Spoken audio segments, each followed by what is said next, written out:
Hey yo, this is the Beyond the Dojo podcast. I'm Lauren. I'm Jeremiah. So every 4 and 5 year olds class, most 4 and 5 year olds classes, we work on front kick. And one of the little tricks that our sensei used to use to stop us from flailing our arms around all over the place when kicking, as if we were some kind of a puppet, just like that, yeah, crazy arms, was to tell us that we were holding buckets. And he would ask us, are we holding 10 pounds of bricks or 10 pounds of feathers? That was a trick question. Is it the same? 10 pounds of feathers. Yeah. That'd be a Just huge lighter. bucket. Could you imagine 10 pounds of feathers? Is it lighter? Oh, It's okay. lighter. All right. So anyway, so I always ask the kids what's in their buckets. And I don't know. Like, so they always say food stuff. It's a thing now. There's always food. It's some kind of food. But it pretty much turns into unicorn gummies. Okay. Ask every kid, what's in your buckets? Unicorn gummies. I don't know what these unicorn gummies are. If you have a package of the unicorn gummies, will you send us a picture? Because apparently they're delicious. 4 and 5 year olds apparently love them. Is it a thing? Is it a real thing? I don't actually know if it is a real thing. It might not be a real thing. But every time I ask, most of them, probably about 75% of the class says they have unicorn gummies in their buckets. Or sharks. Or sharks.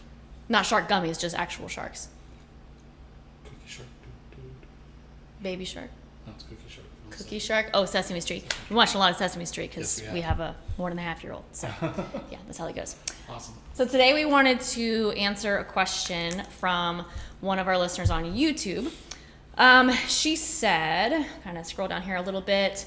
She said, you often talk about how you had to go back and make corrections to the things you say you initially taught, quote, wrong. I'm interested to know some examples of corrections you have made. I started training in the early 90s, took a long break around 2007. I'm wondering if I have old habits that may be wrong or unhealthy. And then she was kind of going on from there. So she's probably talking about in the context of we've had a number of years of training, each of us, from different backgrounds. And I think during our time, we probably were influenced by a number of people, right? Like, so how many different like sensei did you have prior to like 2010, 2011? 3 main ones. 3, yeah. Yeah. But like, bunch of senpai. Right. Bunch of senpai. Yeah. Yeah. So. Yeah, and my karate changed a lot because I did it in Japan. I grew up in Japan. So, like, my karate looks Japanese, more rounded edges and stuff like that. When my dad got stationed back to the States in upstate New York, we were part of the AJKA. That club was part of the AJKA, and their stance was more square and a little bit more rigid in the way they lined their body up. Right. And then after that, I just trained on my own. Yeah. I mean, there wasn't really a consistent, like, dojo I went to or anything until I had my own. Right. So. And yeah, and I was the same way. Like, I grew up in one dojo, but we had multiple influences. So there were basically 3 main influences in that dojo. But then there were also like associated dojos or other instructors that we would try to derive some instruction from, like maybe higher ranked individuals or people who were teaching seminars, stuff like that. Yeah. So there was like a lot of mixed influence. And honestly, looking back now, that was like hella confusing. Yeah, I mean, kind of. But Yeah. in the moment, you're so caught up in. Oh yeah. Okay, they were excited about it right then. Yeah, you're like, okay, I got to do this now. It's the better way, you know. Yeah, right. And it's funny because the better way was never presented to me that way. Uh-huh. You know, like just no. Anyways. Yeah. Well, so anyway, so that's kind of the background, and then And then we met Steve. And we met Steve. Yep. Yep. So Steve Ubel is our main influence, and the first time we met him I met him in 2011. Yeah, me too. Was that the year? Okay. Yep. So Pensacola, yes, right? our OG Pensacola folk. Yeah. So hold on. What was the name? Coastal Shotokan. Yeah, Coastal Shotokan people. Coastal Shotokan people. You Woo-hoo. know. Woohoo.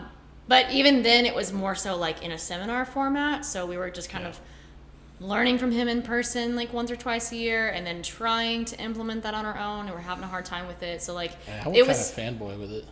Did you? Yeah, anytime he was in the South, I drove. Mm-hmm. I mean, anywhere. Huh? Yeah. Anywhere. Orlando. Yeah. What's that place down south? I want to say it's not. Oh, Jupiter? Jupiter. Yeah. I went into Atlanta. I think anytime Alabama. Anytime you get a Pensacola. teacher that you are like, yeah, that's my teacher. I mean, you're willing to kind of go to the ends of the earth to train with a teacher. I feel like modern karate is kind of returned to that idea. You know, before, back in the day, you know, it was like, who's your teacher, and you kind of followed them. Right. And now it's a modern version of it. Well, sort of, except that it's not so much like that. I feel like that was more pedigree. Yeah. And this is more like, I want to have somebody that I actually learn from. Granted, there's still like social media still mixes it up, and you still get so many influences. It's not a pedigree now. I think it's more like personal taste. Like, oh, I like his karate, you know. Right. I mean, for example, I enjoy Rick Cotton's karate very much, and I also enjoy Steve Ubel's karate, and those are two main influences, really, you know.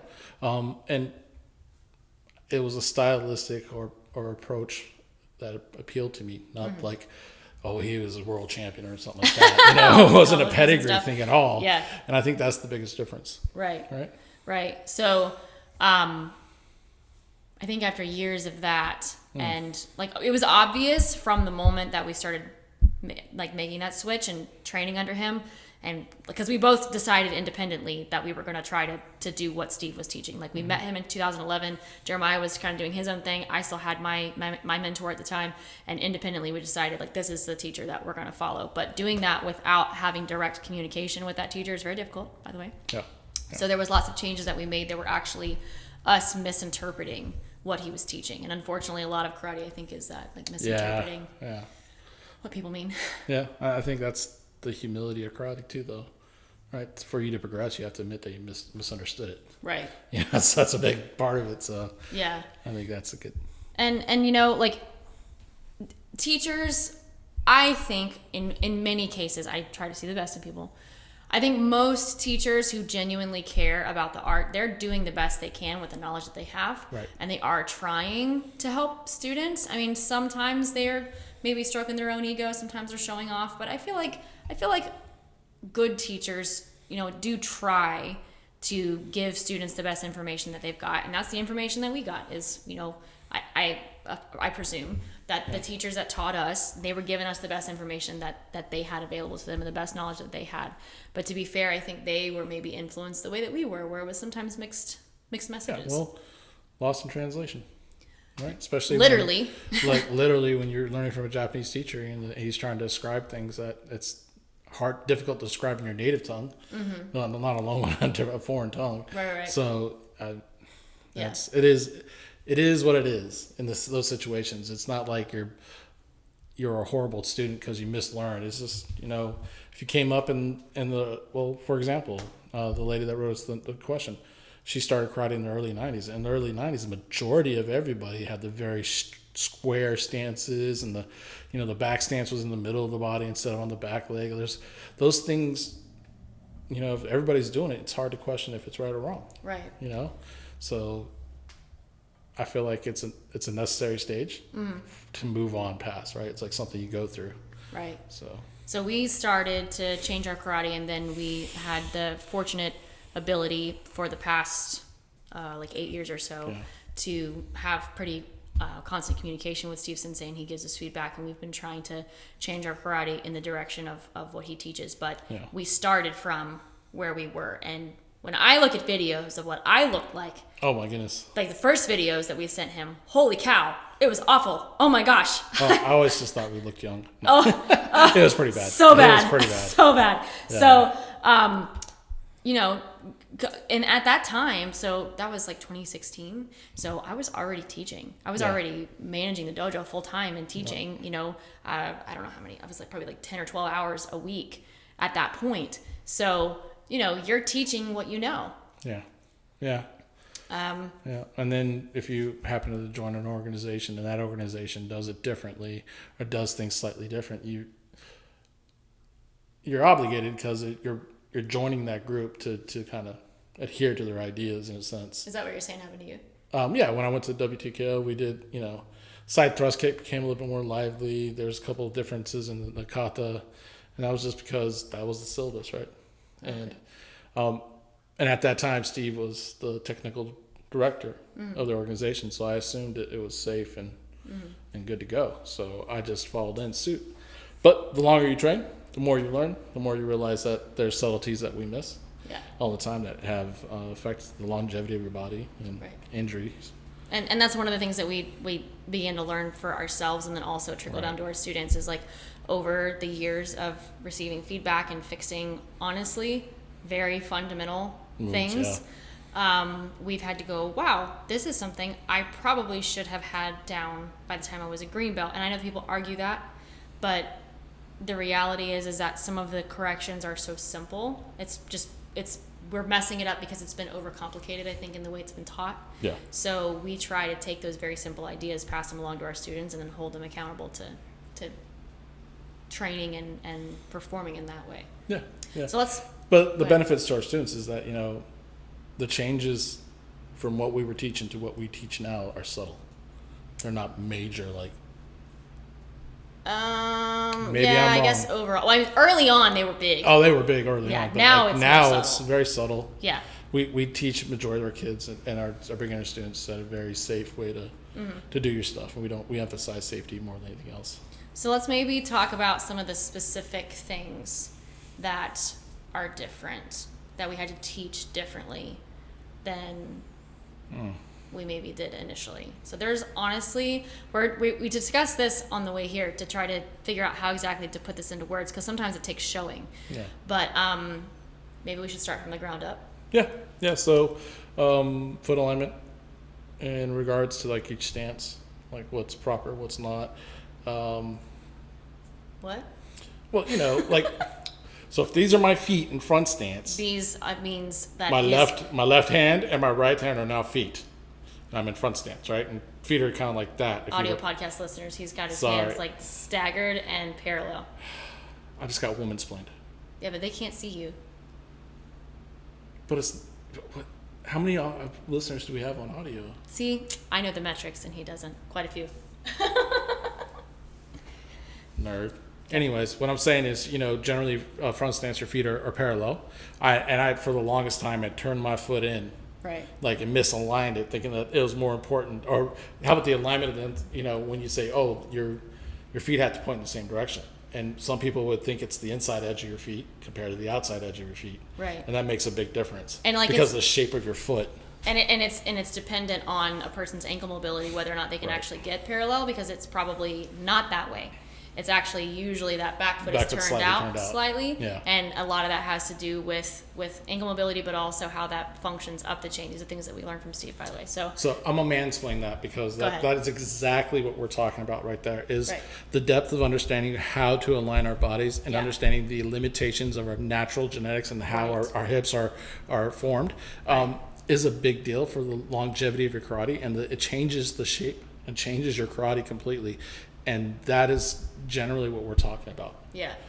And you wouldn't, I think years of exposure and just like seeing it over and over again, like seeing how someone's foot placement affects the way the rest of their body functions, especially as they advance. Like, I guess you have to see it for it to make sense. But okay, let's talk about the back foot thing.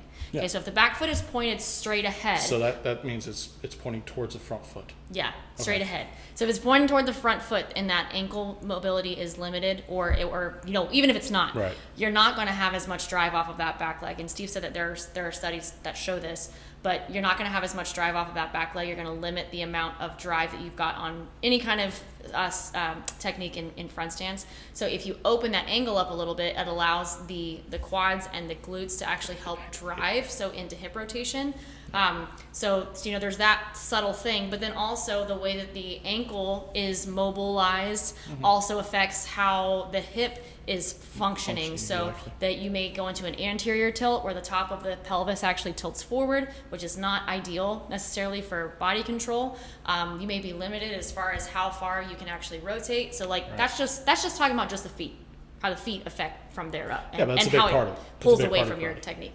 Yeah. Yeah. So there's that. Right. What about let's talk about back stance, leg positioning, and knee bend.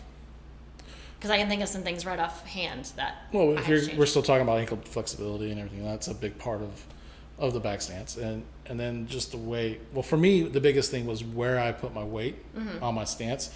I was taught initially in Japan, I was taught majority on the back leg. Then when I moved to the States, it was like 50-50 in the middle kind of thing, but a little bit lower. Yeah. And then as we trained with Steve, it shifted back to that back leg and being more of a true kokusatsu or back stance. So that to me was the biggest thing. It's like hip position relative to the knee position. Well, one of the changes that I had made right before getting corrections from Steve on back stance was I had shoved all of my weight pretty much over that right leg. So my shoulder, my hip, my knee, and my ankle were all aligned. And that is actually too much on the back leg, because especially if you have limited ankle mobility, it's hard to move from there. It's actually supposed to be slightly forward. So the thing from a lot of the karate books say it should be 70-30 weight distribution. That's like legit. It should be 70-30 weight distribution. Your hips have to be slightly in front of the back leg. It can't be exactly on it. And that was one of the things I had to go back and correct with a lot of students, and like teaching that subtle difference in where the hips are positioned over the feet. Like that was something early on that I had to make a big change on. Which is easier done when we initially teach them, not have to correct them. Yes. So the students that came to our dojo, y'all know who you are. Yeah, you guys are the true ones. Yeah, you're real ones. They're the ones that had they probably have a better awareness of their body than the majority of karate people, because they had to change so much all the time. It was like, how do we do it this week? You know? Yeah, and here's another thing. Like even just kind of extrapolating it out, the way that we taught certain katas, like some movements were just like not right, and I don't know where we learned it from, but the mechanics of the movements were changed because of the and it was significant enough that it was like a major change. So we would have to go back and teach our students like, hey, by the way, the sequence shouldn't quite be performed this way. It should be more like this. Sometimes it's a hip position, or the exact position of the arms. I'm thinking of Jion right now. Teki. Teki Shodan, like lots of stuff. The that 1, had to 2, be changed 3 in there. moves. Yeah, we changed a lot of that. Yeah. Well, even just like side snap kick, side thrust kick, the position of the knee and what we're doing, because majority of the time back then, at least when I was growing up, side kicks, as long as your side thrust stuck out there for a minute and held out for a second, you had a good one. Gotta have some hang time, right? But that means. You could be blowing your knee out the entire time and not even, and it wouldn't be a big deal. It's the same with side snap kick. Those kind of changes for the safety of our students, the safety of our bodies, was the significant changes, right? And that's one of those. It's like specifically those techniques. There's probably others. They were not taught, like there wasn't really a technique taught so much. Now, granted, kind of like this, do like this, and then do it in front of you. My mentor did actually break some of that stuff down and try to teach some technical stuff, but even he was off base. So to hear it broken down technically from someone who really understands it, and then being like, oh, it's actually just a couple of actions. Like side snap kick is not some weird swinging action. It's literally knee extension and upper thigh internal rotation, maybe a couple of extra like tibial things, but it's literally like it's not that complicated as long as you understand the movements and when. Well, you have to have basic understanding of anatomy, right? If you have a basic understanding of anatomy, a lot of these things is like you want to slap yourself in the forehead. Why am I doing that way? Right. It's and that's the kind of changes we always talk about. It's like they're pretty common sense, right? If you understand what you're looking at, if you understand the body a little bit. And then also like kinesiology, how you move it. So and like speaking of how one thing affects another, I mean, sometimes, and we were having this conversation with him yesterday as well. Sometimes having muscular weakness in an area causes the mechanics of a movement to be incorrect. So just a prime example is doing side snap kick and leaning over when loading the leg and then kicking. Well, you haven't actually changed the hip angle. You haven't changed the thigh to torso angle necessarily, because you've lifted it a little, you've changed it a little bit, you've made it smaller a little bit, but as you've leaned, you're getting all of your lift from your lean. Well, that totally changes your center of gravity, how much you're actually putting power into the technique. So just having that kind of stuff pointed out, that stuff makes such a huge difference in how you perform, and then also passing that along to students. Well, the coordination of techniques also, right? And what sequence do you do these things that you understand the proper ideas, understanding what a snap is compared to a thrust, right? Like how that works, Yeah. I'm still trying to think big picture with the question, like those changes were the biggest to me. Yeah. It was like perspective shift. Right. Not from, oh, look how cool that looks, or what the shape looks like, to more like how I do it and how effective it is, and how efficient. I think one of the perspective shifts for sure is like, how do I put this in words?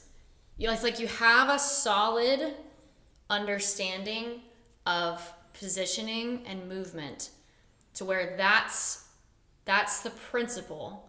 And then you can deviate from that where you have to, but you don't overcomplicate it by like having all this, like you just, and this is where it goes back to what Jeremiah was saying, like understanding how the body works just makes such a huge difference, because it only really moves safely so many ways.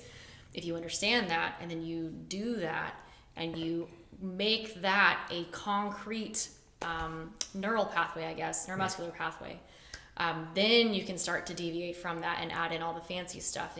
There's instructors that kind of do that, where they add in a little bit of extra this, a little bit of extra that, and there may be a time and a place for that. But if you can do the basic stuff, like hardcore, then it makes it easier to apply all of that. Like, okay, so talk about like punching variations. Like chokozuki kind of variations, or like gyakuzuki variations. So like, okay, so if you think about like the path of a punch, and like how many different types of punches there are.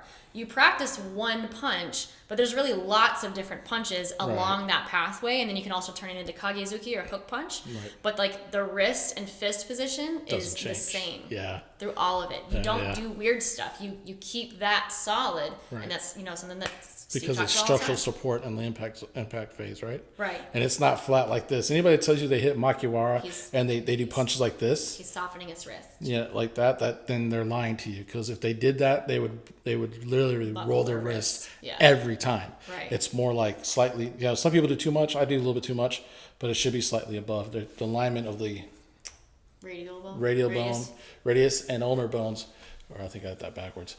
Radius is here. Okay, radius and ulnar. I just put an anatomical position, and whichever one's on the outside, that's the radius. Okay. Those bones are the ones that support the wrist on impact, and that's the kind of ideas that we're trying to perceive to our students, is that children. Think of the importance of structural alignment on the impact phase. Yeah. And it will change your technique up to that point. Right. Right, because you want to make sure you're in line with that, and that's a big change. Right. Yeah. Yeah, we didn't really do impact training like hardly at all when I was growing up. So yeah, thinking about it from those terms has also really changed how I present information to people. Because like, okay, so sometimes I'll try to correct,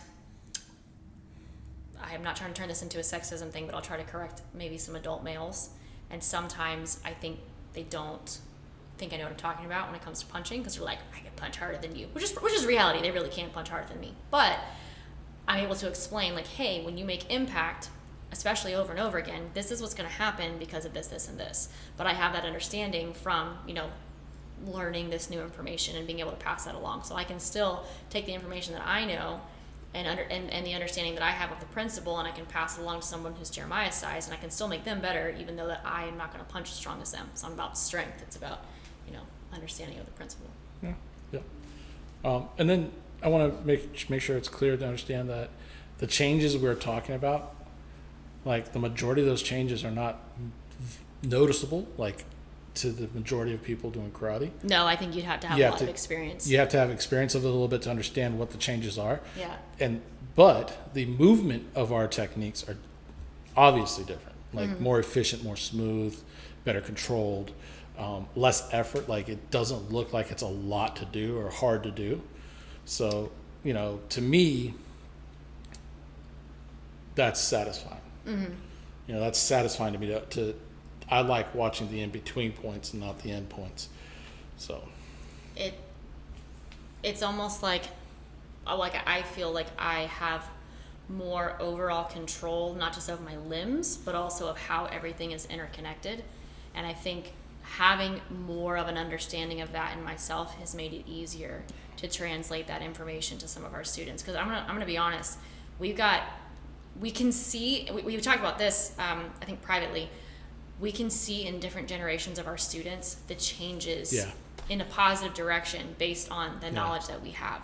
We have some students right now who are like total badasses. Like they're really good for that. And I'm not just saying that, like they're really good and they're gonna be really good. But, you know, the students that we had a couple generations ago, or a couple, you know, classes ago, I guess, they didn't really have the chance to be able to do that just because we didn't know. Yeah. So the other thing that I think we had a lot of changes in our karate was the tactical changes. Mm-hmm. Oh yeah. As simple as like where your hands cross for rising block. Yeah. How you load your hands for down block. Yeah. You know, things like that. Understanding the extent of range of motion for these joints and not to go past them. And you're saying like knowing those positions and knowing those paths, right, because of how the block is used. The right. the utilitarian approach, how you use the techniques, it's how you perform it. Right. Instead of just hitting the like I said, the shapes. Yeah. Knife hand block's one of the more famous ones. Yeah. You know, we tend to chop straight forward. Most JK guys will go straight forward. But if you do that against attack, it can push right through it. There has to be a lateral clearing to it. Yeah. So. That's, definitely like understanding how to engage an application. Yeah. We were totally clueless whenever I was coming out. Like nobody even knew what word to use for describing an application. Like, is it bunkai? Is it oyo? Is it both? Is it all different? Okay. Anyway. Yeah, we'd have discussions forever on that. Yeah. But even just understanding how to approach application and like what the purpose of it is. Yeah. Being able to look at movements and not think that the first move in hand shodan is actually stepping forward and blocking someone's front kick. That it could be used for, you know, more realistic stuff.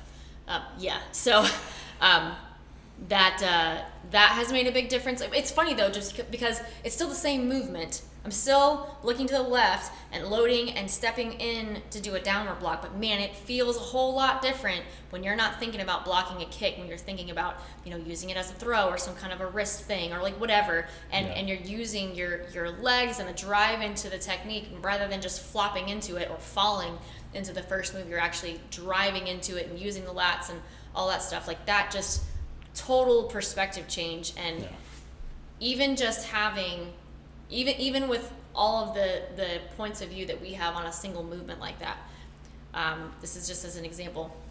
I had the teens and adults go through hand shodan a couple months ago now, and we did the first move and we did it a couple of times, but we focused on a couple of basic points. And maybe we'll use this as, unless you have more to say, maybe we'll use this as kind of a tip for sharing this kind of information with students.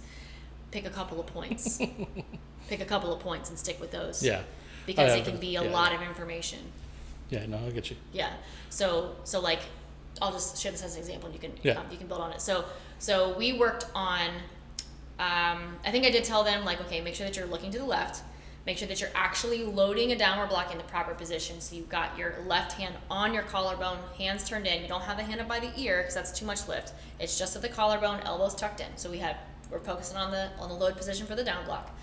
We're driving into hamni. So we're not going to turn the hips forward. We're not going to turn the hips forward and pull them back. We're going to be super deliberate about driving directly into hamni and just doing that small, so side-facing hip for those of you who don't do the Japanese. So turning that hip to that 45-degree position and controlling it. Then at the same time, we're driving off the back leg and allowing that back foot to turn in. So it was turn the head, get the load in position, drive into hamni, use that back foot, pivoting on the ball of the foot to drive into the position. And so we work, and that's probably more than I should have even given them. But those 4 points can make such a huge difference. Right. No. Well, and being able to tell someone why we want to do it this way. Yes. Right. When you're teaching a child or even an adult, and you're like, no, I don't want you to do kosadachi and lead with your heel. Right. And it's why? Well, because you're exposing yourself, you're not protecting yourself. It's better alignment. There's a lot of different things that happen. It's more effective. To me, why becomes a big deal. And once we are able to explain that, teaching is easy because the more you can answer those questions, the better you look. The better the quality of your teaching goes up and the quality of your student goes up. Yeah. And, I think for me personally, I think that's been the biggest benefit of taking more of a Steve Rubel approach, of thinking critically about what you're doing, why you're doing it, and then what's the best way of doing it, right? And it gives us such depth of knowledge because you so many variables to consider that it's rewarding. Right. And this is just kind of a side note to specifically address the woman that asked the question. I think if we had not made the changes that we had, we would probably be injured. Yeah. I already had a pretty bad, well, I say pretty bad. I had a knee injury a few years ago, and it was debilitating enough that I was on crutches, which, you know, it was probably a meniscus thing, and it does sometimes irritate me. It was the left side, my left leg, which is obviously the one you're stepping forward with, and not having bodily control, not having the knee aligned properly, you know, overbowing the knee or allowing the knee to fall in, all of that stuff can add a lot of wear and tear to the joint. And that's why you see a lot of Shotokan guys, and probably other karate guys as well, who get knee replacements, get hip replacements. Oftentimes, it is from really bad mechanics or from slamming their bodies around. So, you know, I'm super grateful that we've made the changes that we have, and that we have the knowledge that we do, even though we're not perfect. I just know it's aiding our longevity. Yeah, forever indebted to Steve Sensei in that sense. Like he prolonged our karate career by decades. Oh yeah, for sure. Without a doubt, and without his research and his development and his understanding, and then, you know, we call him our sensei, but in reality we probably have less time on the floor with him, and compared to how much time we have on the phone with him. So we're getting coached more than anything else. We're watching videos and get coached, and even that aspect of it has changed the way I want to teach my students. You know, it's more coaching, individual coaching on the floor than it was like, you know, wholesale ideas. So, you know, again, thank you, Steve. Yeah. I know you don't listen, but thank you. Gosh, there was one other thing I was going to say. I don't know what it was, but it was because I was awesome. I know. Yeah, we should just end it on that point, because, you know, always end things on a good note. Well, I mean, it would have been a good note. I just can't remember what the good note was. So it wasn't that great. It was pretty good, but I'm getting further from it in my brain the more we have this conversation. Even your own brain said, no, it's not that great. No, my brain said it was good. Like, no, I just don't got say distracted. That. Don't say that. Well, anyway, yeah. There you go. Oh, I know what it was. So, maybe this helps as well. Yeah. Lost it. No, I didn't lose it. I'm trying to figure out the politically correct way of saying this. The greatest way? Politically correct way. Oh, I of thought you saying said this. the greatest. Don't be afraid to not be flashy. Yeah. So there are entire groups and generations of karateka who are so enamored by the flash and the pizzazz of the way that some instructors teach, and honestly, a lot of that is not. I mean, to be fair, there are some fantastic instructors who are just flashy and insane, phenomenal, right? And like you want to be like them.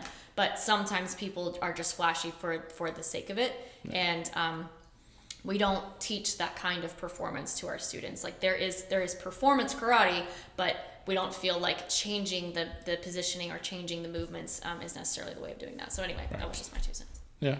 That I almost forgot. Yeah. You should have left it with me.